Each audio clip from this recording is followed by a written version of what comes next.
Subscribe to our channel by clicking the subscribe button. Click the bell button and enjoy the latest uploads from our channel. अब अगला topic है biogeochemical cycles, the cyclic processes by which exchange of matter of substances between non living environment and the living organisms occur is called biogeochemical cycle.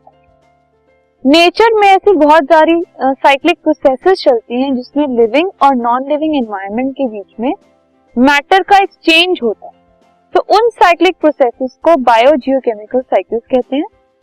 जो most well known और सबसे ज्यादा important biogeochemical cycles हैं वो है carbon cycle, nitrogen cycle, oxygen cycle और water cycle. As biogeochemical cycles describe the movement of substances on the entire globe, the study of these is inherently multidisciplinary. ये चीजें, ये जो साइकिल्स हैं, ये पूरे ग्लोब, पूरी अर्थ को इंक्लूड करती हैं।